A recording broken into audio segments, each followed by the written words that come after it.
Баршаңызға сәлем достар. Бүгін сіздерге осындай шоколадты пирогтың рецептісімен бөлісетін боламын. Бұл жердегі ең ғажабы, ешқандай да қиындығы жоқ. Тіпті мен дәл осындай дәмді болып шығады деп ойлаған жоқпын. Өте жұмсақ, керемет. Қараңыздаршы, сондай жұп-жұмсақ болып шығады. Барлық ингредиенттер төменде көрсетілген. Ең алдымен 2 дана жұмыртқамызды таза ыдысымызға саламыз. Содан кейін оның үстіне керекті мөлшердегі шекерімізді салатын боламыз. Содан кейін миксермен жақсылап асықпай араластырамыз. Ең басында кішігірім масса болатын болса, соңғы жағында 2 еселеніп әппақ мамықтай болып масса шығатын болады. Соған дейін араластырамыз. Мінекей видеода анық көрініп тұр деп ойлаймын. Осындай қоймалжың массаға келгенге дейін араластыратын боламыз. Содан кейін міндетті түрде жылы сүт құятын боламыз. Холодильниктен алып бірден құя салмаңыз, себебі бисквитіңіз көтерілмей қалуы мүмкін. Сол үшін жылтылған сүтті үстіне құйып, сәл ғана араластырамыз. Содан кейін бөлме температурасындағы жақсы сапалы сары майымызды салатын боламыз. Бірақ маргарин салсаңыз да ештеңе етпейді. Содан кейін електен өткізілген ұнымызды салып бастайтын боламыз. Достар, не ұмытты дейсіздер? Разрыхитель ұмытыппын. Негізінен осылай ұнға құрғақта кезінде араластырып алғандарыңыз дұрыс. 2 шай қасық қажет болады. Бір-бірден 2 жаққа салайын. Осылай сәл ғана араластырып жіберейін. Ештеңе етпейді.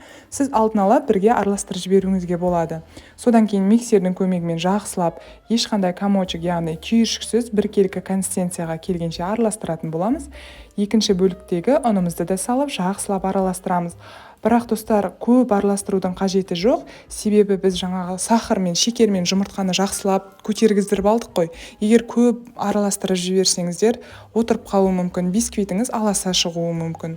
Содан кейін керекті мөлшердегі какаомызды саламыз және тағы миксердің көмегіне жүгінеміз. Достар, каналыма міндетті түрде тіркелуді ұмытпаңыздар. Алдағы уақытта оңай деген дәмді рецепттермен бөлісетін боламын.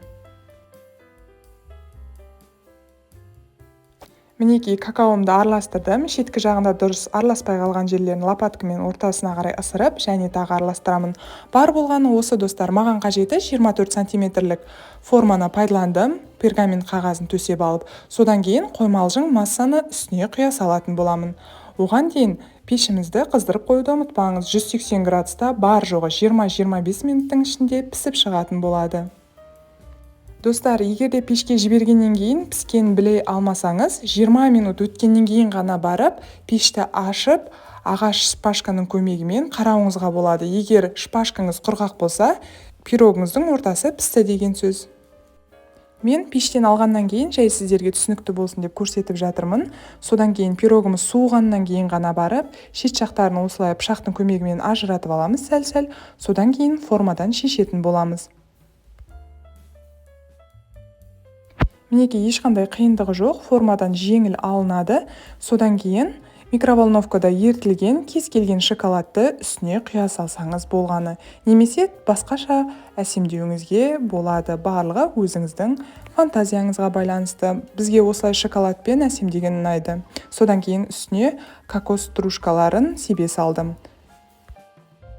Қазір сіздерге кесіп көрсетейін. Қараңыздаршы, пышақты салғанның өзінде де сондай жұмсақ кесіледі. Ал ауызға салып жеген кезде тіптен еріп кетеді ғой. Сіздер де жасап көріңіздер. Үй ішіңіздің қуанатынына сенімдімін. Видеомды соңына дейін көргеніңізге алғысымды айтамын.